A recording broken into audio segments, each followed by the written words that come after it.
All right, guys, what's going on? Welcome in. So we have some weird breaking Jets news here. Just came out from Tom Pelissero of the NFL Network. Supposedly, the New York Jets and safety Adrian Amos mutually parted ways. Now, if I'm being 100% honest, if I'm putting myself in Adrian Amos's shoes, you know, he's a veteran, 30 years old, not really seeing a lot of playing time, and he's always been a consistent starter. Chicago, Green Bay, not only has he just been like out there competing, but he's been a pretty good safety. He's always been one of my favorite safeties in the NFL. I like his versatility. I like his toughness at the position. I feel like he does a lot of things really well. And I was extremely pumped up when the Jets brought him in, you know, especially after the Chuck Clark injury, you know, because Clark tore the ACL in the offseason.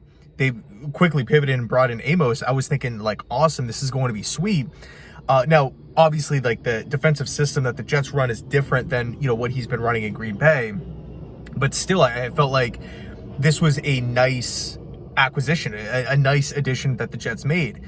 But for whatever reason, he just didn't really play that much. He didn't really have many opportunities. And it's one thing to say, like, it's tough because it's like, this isn't the first time that we've seen questionable personnel decisions. Maybe, like, you know, we can talk obviously about the McCole Hardman situation, like, you know, a good veteran, you know, a good fast player, you know, in the most simplest of terms.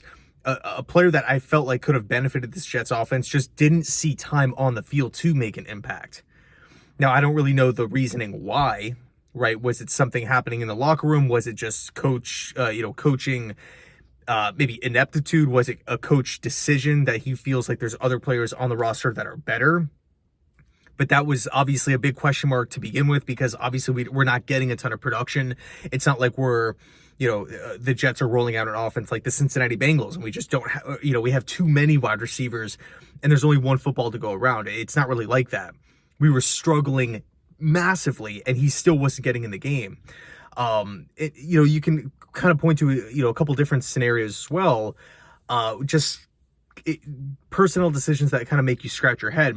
And I was always caught off guard a little bit when Amos, especially early on, when Amos wasn't really the starter. And of course, you know, he was brought in, again, to a new system and whatnot. There is a bit of a learning curve, especially at safety, where, you know, it's a position that, like NFL, at the top, the NFL level, there's a lot of processing.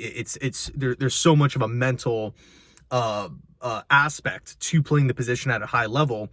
There is a bit of a learning curve when you're transitioning to a new team, new system, new coaching staff, you know, one that you haven't worked with before.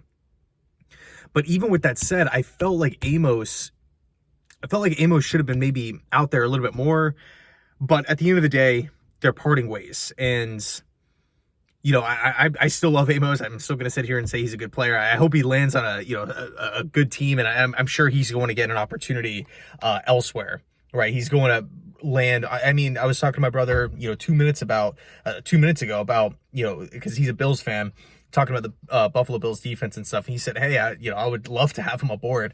So it should be interesting to see where he lands. But, you know, this to me does not strike me as a move that the Jets were like proactive about. I just don't really see the Jets like approaching Amos and saying like, okay, we want to part ways. We want to release you. Because if that was the case, I feel like that would have been the headline. The New York Jets are releasing Adrian Amos. But in any case, again, I like Amos. It sucks that it didn't work out, and I hope that he lands, you know, on a good spot on a playoff caliber team. But anyway, what are the Jets going to do from here? Obviously, they have an extra roster spot now. Who knows?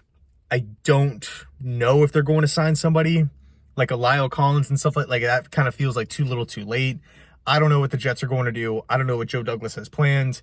It seems like the team is completely focused on 2024, and it's frustrating to say that. So anyway, thanks so much for watching. I appreciate it, and as always, go Jets.